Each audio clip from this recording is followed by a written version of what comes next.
Welcome back to Where on Earth, the channel that finds the geography behind the stories that change how you see the world.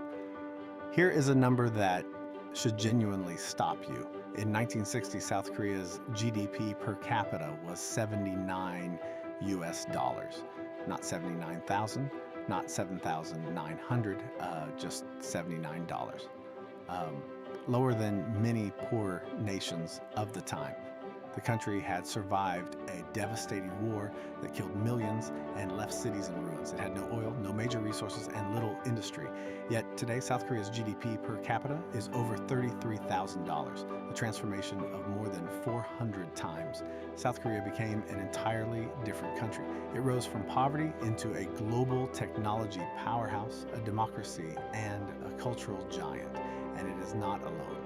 Today we explore countries that completely changed who they are, what geography gave them, and how they used it to transform themselves. Country 1, South Korea. The Korean Peninsula has limited farmland, a mountainous interior, and few natural resources. But it has coastlines, harbors, and access to Pacific trade routes. South Korea chose exports, manufacturing, education, and technology. Industries moved from textiles to steel, ships, electronics, and semiconductors. Samsung, Hyundai, and LG became global names. Geography gave location. Human decisions built prosperity. Country 2, Singapore. In 1965, Singapore was expelled from Malaysia. It had no oil, no minerals, no farmland, and depended on imported water, yet it sat at the southern entrance to the Strait of Malacca, one of the world's most important trade routes. Singapore turned location into destiny through free trade, world-class ports, finance, education, and strict governance. Today it is one of the richest nations on Earth. Country 3, the United Arab Emirates and Dubai. In 1960, Dubai was a small settlement built on fishing and pearling. Today, it is a global city of millions with skyscrapers, ports, and one of the world's busiest airports. Oil provided capital, but Dubai used geography between Europe, Asia, and Africa to build a logistics, tourism, and finance hub that could outlive oil. Country 4, Japan. In 1945, Japan was devastated by war. Cities destroyed, industries shattered, empire gone. Yet within decades, Japan became the world's second largest economy.